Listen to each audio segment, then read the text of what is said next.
morning.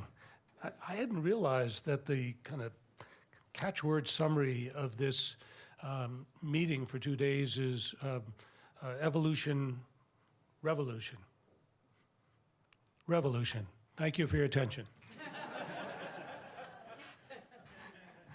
Janice, that was a wonderful introduction, and I wish my mother could have been here to hear that. This has been a kind of odd period for me the last couple of years since I stepped down as the chair, as the CEO and president of NJPAC. It's been a period of some reflection, some introspection, thinking about the decades, not the least of which is how quickly they flew by. And I have two thoughts I want to share with you right at the top. One is the kind of work that we do, the jobs that we go to every day are a gift. I mean, how many people do you know where their internal set of personal and social values align so much with their professional work? Most people can't say that. And to be able to say that is really, really something. So someday each of you will have a chance to step back and reflect. But I guess I'm saying that so you can, enjoy it while you have it. It is very, very special. Secondly, I want to comment on this sort of notion that we all talk about over drinks, which is that, the arts are dying, the live performing arts are dying. There's evidence like City Opera and all the orchestras and so forth that have gone under. I don't think they're dying. I think there's plenty of equal and even stronger evidence on the other side. But there are health problems. And we can't avoid the fact that there are health problems. And what I mostly want to talk to you about today is not what the health problems are, but why, thank you, sir, why it's important to solve those health problems so that our sector can go on and continue to serve the people in our communities. Two stories. The first, happy and uplifting, about Bernice Thompson. Bernice is an African-American woman. She must be 80 now. She was 70 when this story happened, 72 maybe. And it happened at the end of the first season at NJPAC. We had, like any of you who have worked on building and opening a facility, we had really gone flat out to get it open on time. We had finally mastered, we thought, what it took to manage the architects and the construction and the fundraising to get it open, and had no time to pat ourselves on the back because then we had to master how to run the place. And we kind of learned as we went along. We screwed up some things, to be sure. When NJPAC opened, it took 45 minutes to get through to the box office to buy a ticket on the telephone. But most things I think we got right. We had a hugely successful first season. No cars were stolen. Nobody was shot. There were no muggings. And it was a rousing success. But let me tell you, we were exhausted. We were flat out exhausted. And then somebody realized come July that we had never gotten the whole staff together to talk about what we had all been through together. So we assembled the staff in the Victoria Theater, the 500-seater, and we had the usual parade of suits led by me, talking about the metrics. We filled so many seats and sold so many tickets, and we hit 73% when we had only programmed for, budgeted for 70%, and that was a good thing. And we had 400 before, all that stuff. And I'm sure to anyone other than the people talking, it was crushingly boring. Then somebody had the smarts to open up the floor to anybody who wanted to say something. And I remember Naima and Guru, a young woman, got up and said, I was in high school when NJPAC was being built, and I used to walk by the construction site every day, And I thought to myself, if only I could work there someday. And here she was, an associate in the arts education department, and a good one, and it helped us complete our successful first year. Others went on with stories like that, very touching. But the moment no one will ever forget, no one who was in that room will ever forget, was when Bernice Thompson stood up. Bernice said, "I've lived in Newark my whole life. I worked in the public education system. I advanced to the position of assistant principal. I loved my city. I loved my work. But for the last 15 years, when anybody asked me where I was from, I said northern New Jersey. I never went downtown because there was no reason to go downtown." Bernice said that the Art Center gave her a reason to come downtown again and to allow her to feel part of and proud of her city. She loved welcoming people who hadn't been to Newark for decades, to show them the Art Center and the staircase and the donor wall and show them to their seats. And here's a woman who probably at that time had not yet sat through a full performance in the hall, who had her life profoundly changed by the arts. The second story is horrible, horrific, tragic. In the Ivy Hill section of Newark, there's a school, an elementary school called the Mount Vernon School. If you went to this section of Newark, if you were parachuted in, you would think you were in a really nice, well-kept working class suburb. Beautiful arched trees over the streets, single-family brick houses. One night in August of 2008, there were 4 kids, good kids, college kids, each one the first generation in their family to go to college, just sitting around the playground of the Mount Vernon School. And for no reason that anyone could ever figure out, 3 gunmen came in, threatened the kids, lined them up, and went 4 bullets in the head. Those of us who had been working, this was 10 years after the Art Center opened, thought we were making some progress in Newark. It was almost, we were ready to give up. It just, how do you process something like this?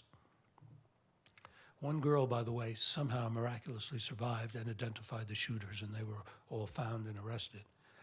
But here in a schoolyard where in 32 days, 400 children would be dropped off by buses or walking to school would cross this killing field. What do you do about that? Well, the social workers were called in, and some experts from the local hospitals were called in, and the teachers came in and tried to counsel and try to help. And there was a drama therapy program, which ran 17 times in those 30 days. And it was not an easy school year, obviously, at Mount Vernon, but they managed through it.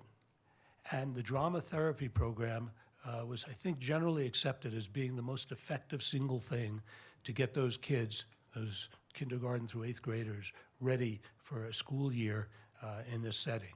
And I am really proud to say that that drama therapy program was thought up, executed with about a week's time by the Arts Education Department at NJPAC. So I want to talk about 3 themes today having to do with how the arts can change. How the arts can change society, how the arts can change individuals like Bernice Thompson, and how the arts can change cities or parts of cities. Maybe for you, given the spirit that I feel in this room, and I felt at dinner last night, you know, I don't know whether our experience is replicable elsewhere. I think our set of facts are pretty unique, but maybe there's something in this for you that you'll find useful as you run your arts groups and your institutions.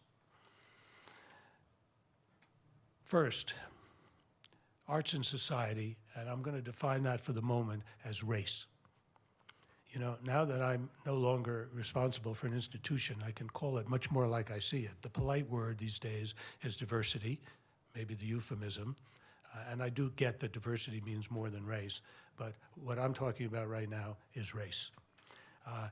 Newark is a city that is well more than a majority African American, and that which isn't African American is mostly Latino. And Latino, in this case, comprises 20 or 30 different South American and Central American countries. And what isn't Black and Latino is pretty much the white section, which is maybe 15% of the population, is Portuguese and Spanish. By almost any metric you could come up with, health, education, age, crime, Newark falls near the bottom of American cities. And it was a pretty outrageous idea to think of building a major league, big-scaled performing arts center there. The idea came from Governor Kane, and I want to give him credit. Governor Kane, really one of New Jersey's great distinguished public leaders, governor during the 1980s. He wanted a great art center in Newark. He was something that we no longer have in the United States anymore, a liberal Republican. You haven't heard that in a while, right?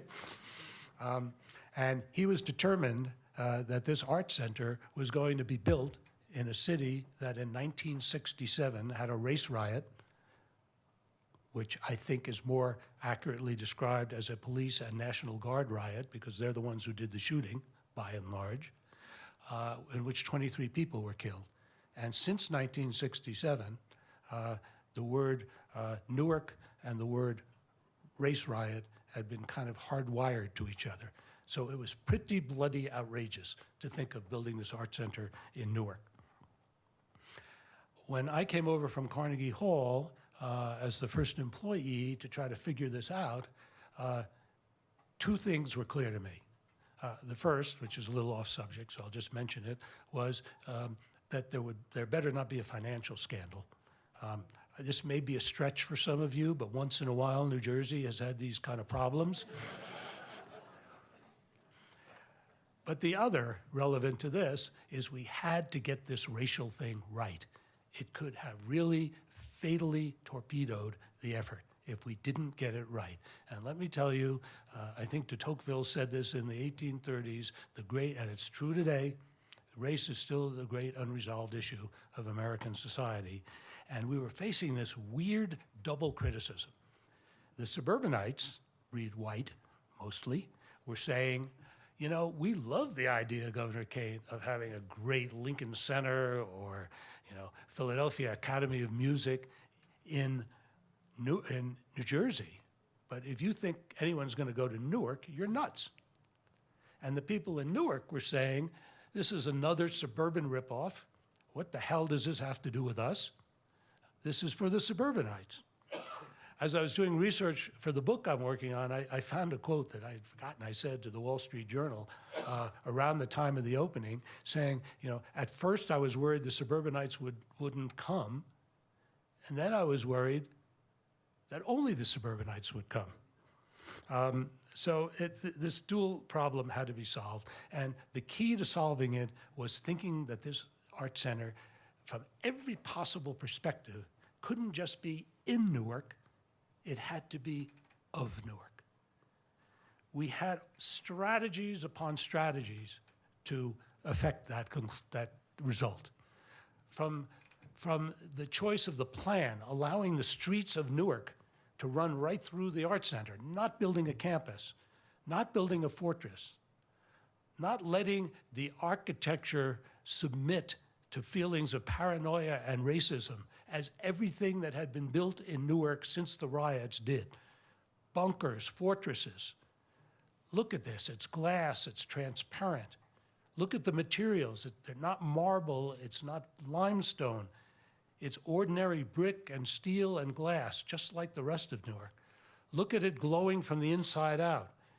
Hopefully it reads, and was intended to read, like a hearth, welcoming you in. Come on in, not stay away.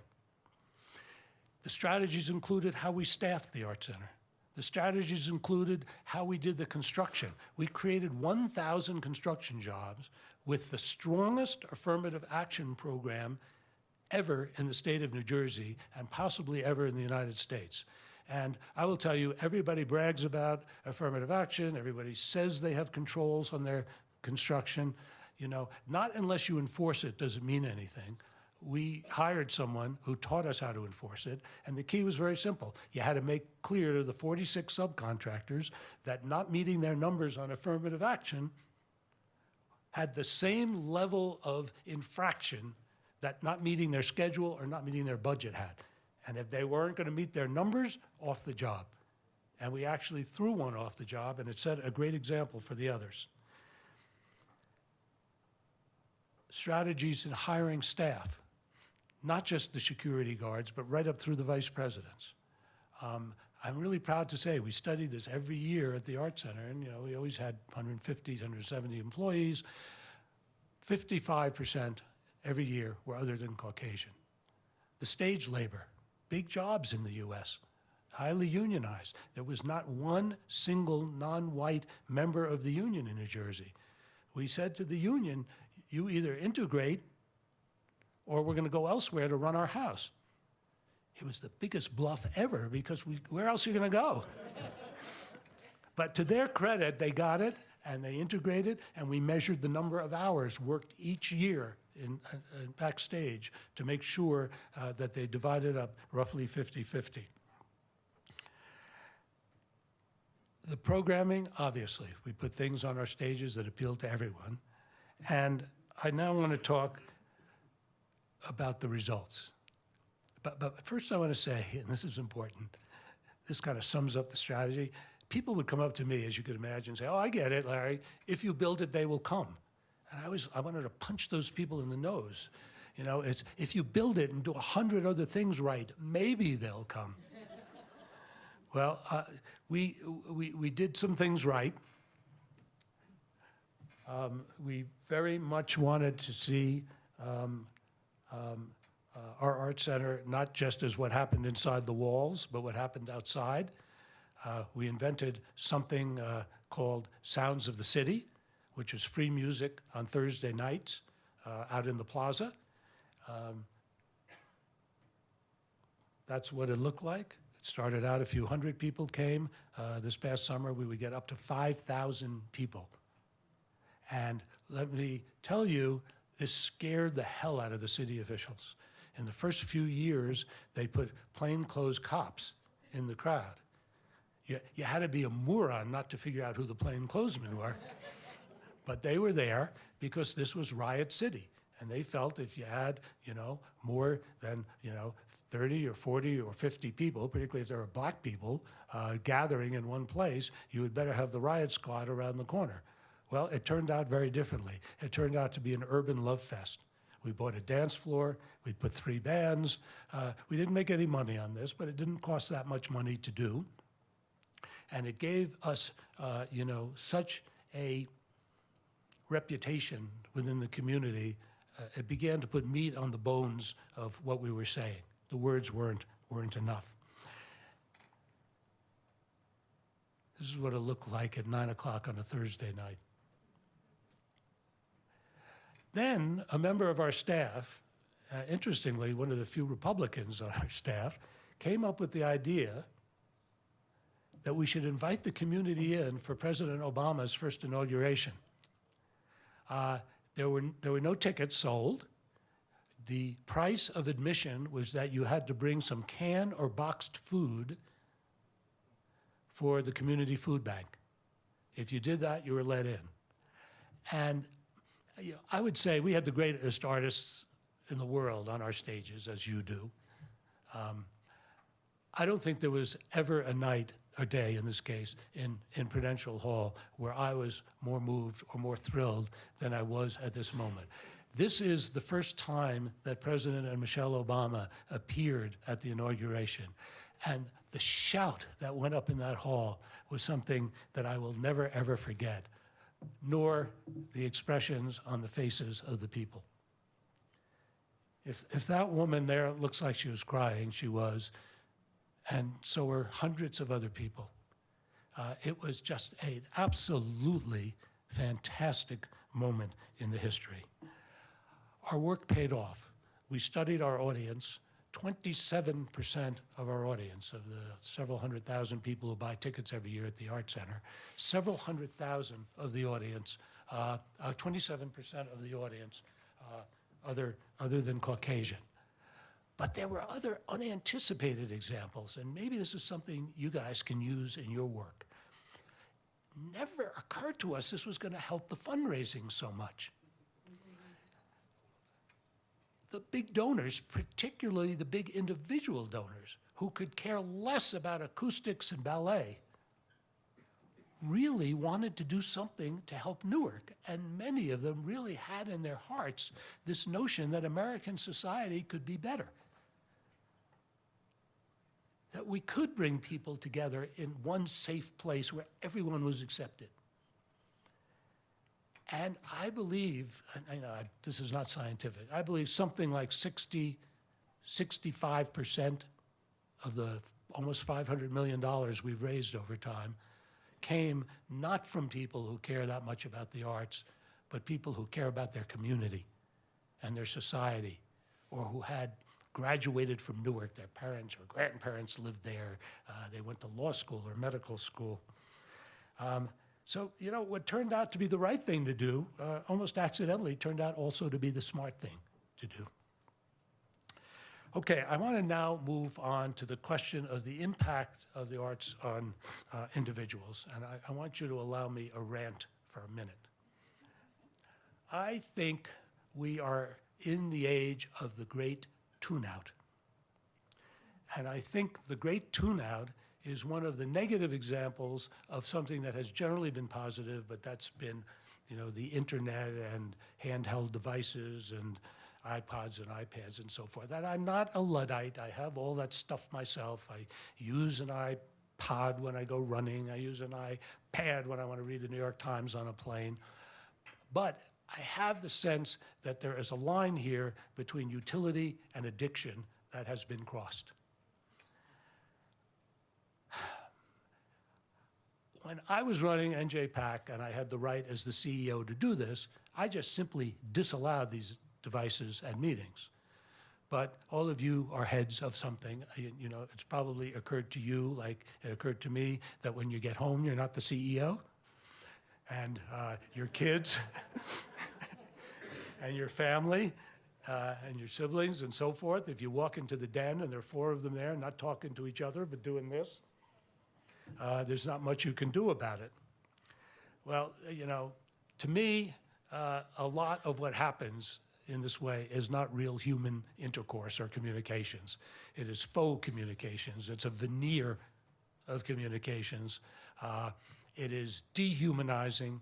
It is separating us from each other and alienating us from each other. And it is, in a sense, the opposite of what all of us do in our careers. We don't do this. We do this. That's what we're good at. That's what we have that's special. My wife and I went to BAM in Brooklyn 2 weeks ago and saw Hattie Morahan do A Doll's House, Ibsen. Let me tell you, the Harvey Theater was vibrating. Hattie Morahan was vibrating.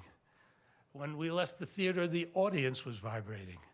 It was a fantastic experience. That cannot be duplicated on a screen this size, or that size, or that size. The live performing arts, even the arrival, you get there, it's crowded, who's there, what are they wearing? There's a buzz. Who's with whom? What's it going to be like? The lobby is jostling. You then enter the intersanctum. It's a soaring special space like nothing else in your daily life. Then the lights go down. It gets quiet. It becomes you and what's on the stage. And then maybe you begin to feel some electricity around you. It might be laughter. It might be gasps, surprise, crying. And you find that if something is happening in that room, if we do our jobs well and the quality is high and the acoustics are good and the customer service wasn't bad in the lobby, if we do our jobs right, we're given an experience that is very, very special and very different from anything else. You know, Aristotle talked about the purpose of drama is to create pity and fear and sympathy, and then the catharsis of those emotions. Well, that's what happens. That's what happens in live performance, and only in live performance. So, if this is also great, what we do, why do only 10% of Americans attend live performance, professional live performance? You know, people are busy, it's expensive, it's easy to cut out during recessionary times. That's part of it. But I think part of it's our fault. And you've heard this before, but now you're going to hear it from somebody who can talk more openly than I used to be able to. It's our fault because we put it all up on a pedestal. So you have to do that sometimes to be part of it. And, you know, when I worked at Carnegie Hall, I learned there was an 11th commandment. Thou shalt not clap between movements. Well, the first time that Isaac Stern played at my art center during the first season, that was really an important night to me. It was almost scarier than opening night. And the reason it was scarier was twofold. One, Isaac was my boss at Carnegie Hall. He was president, and you know, I wanted him to like my place. And secondly, Isaac at that time was the arbiter of acoustics. And we had put so much effort and money into great acoustics. But, you know, if Isaac would just say a negative word, who's going to disagree with him? So I wanted him to say the right thing. Anyway, he was there with a quartet that included Yo-Yo Ma, Jamie Laredo, and Emmanuel Axe. And during the first half, the nightmare happened. People applauded after a rousing movement of the Schubert quartet. And I said, oh my God, what's this going to... So I went rushing backstage at intermission to find Isaac. Isaac, in fact, had retreated into his dressing room, but there was Yo-Yo Ma. And those of you who have had Yo-Yo know he is perhaps the nicest, most decent celebrity on the planet. And I said, Yo-Yo, I said, you were great, but I really need to apologize to you. Believe me, this audience will learn. They'll get more sophisticated, they will be educated, they will learn not to clap between movements, and I hope that didn't upset you. He looked me dead in the eye and said, Larry, what I'm about to say, I mean from the bottom of my heart. The next time I play here, you can put in the program that people can applaud during movements. And why not? You know, in 1806, when Beethoven premiered his one violin concerto, the violinist for whom it was written, Franz Clement, played his own sonata between the first and the second movement, and he did it on a violin with one string above his head. And I bet you they applauded between movements in 1806. So where this came from, you know, I don't know. But I do know that an iPod with its compressed sound and 5-inch speakers attached to your computer cannot compete with a Beethoven Ninth with 80 musicians and a chorus of 100, or with the Alvin Ailey Dance Company, or, I dare say, with the Rolling Stones, who have defined agelessness, who have taught us about sexual permissiveness, and who have been so meaningful to adolescent rebellions, and even adolescents like myself who are 68 years old. And I think that if the Rolling Stones were here today, they would turn this room of august and distinguished arts executives into a room of dancing fools. We are good at what we do. We are good at it. Let's keep doing it. Let's pass it on. Finally, I want to talk about the arts and urban change. You are not just arts executives, folks. You are leading citizens in your communities. You are civic leaders. And in the United States, and I bet in Canada, though I know it less well, cities need help. And I think it's stunning what arts institutions can do to help cities. In New York, Carnegie Hall led development west of Fifth Avenue, 6th Avenue. There was no development there. All of a sudden, there was lots of development. Why? Because Carnegie Hall renewed itself.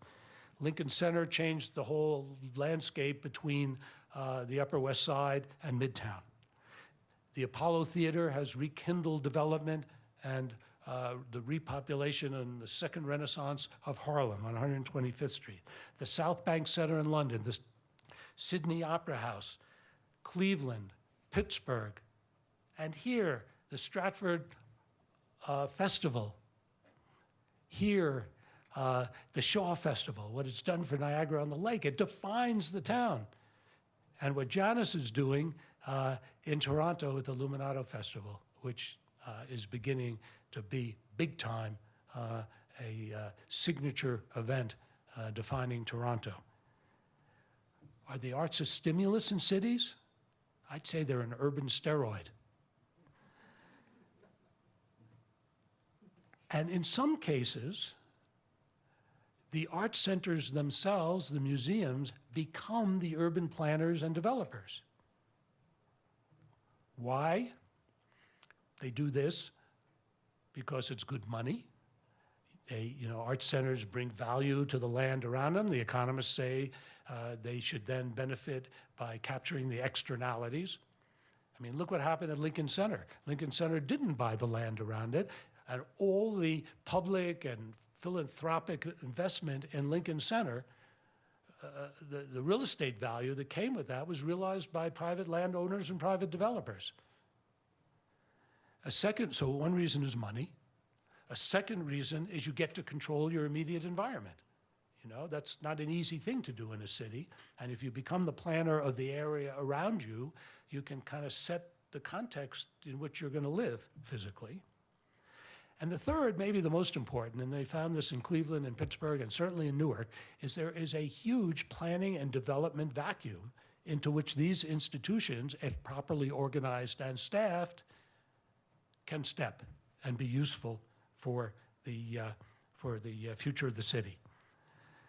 So in Newark, I would say that the Art Center and its activities, the Newark Museum and its activities, have helped mightily in changing the image from Riot City to Renaissance City.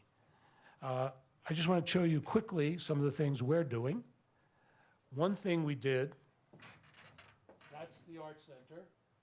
1, 2, 3 parking lots. Those are all development sites. We bought more land. We were able to convince Governor Kane, let's buy the land around us, let's make a plan, and someday we will facilitate the development of that land in a way that helps the city and helps the Arts Center.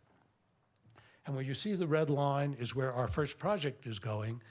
And after 6 or 7 years of back-breaking work, I think we're going to actually break ground this summer on this. On this. There we go. It will be the first new, I know that those of you who are from cities that are successful like Calgary and Toronto, this will be unbelievable. The first new high-rise, non-subsidized, I shouldn't say non-subsidized because there's huge subsidy, middle-income apartment building in Newark, non-public housing apartment building in Newark in almost 50 years. It's going to have a health club, a swimming pool, it's going to have shops around the bottom.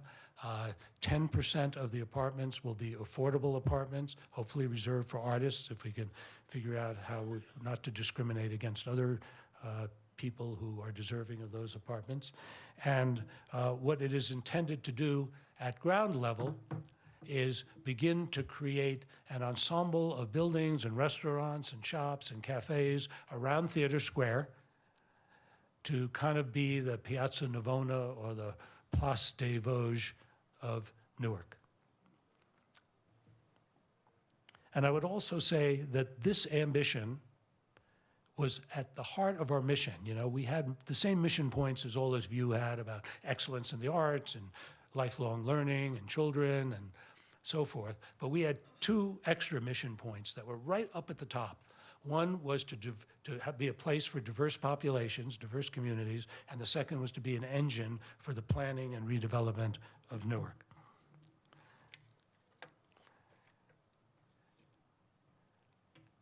Even with all this building, even with all the other stuff that's happened around the Art Center, it became clear to me that what Newark needed more than anything else was hope and a success story. And I haven't used many statistics in this talk, but I'm going to give you one now that really knocked us for a loop. We surveyed our audience after the first season and asked them, has coming to NJPAC changed your perception of Newark for the better? And sort of as expected, you know, the suburbanites were around 68, 69% said, yes, we think better of Newark. But here was the mind blower.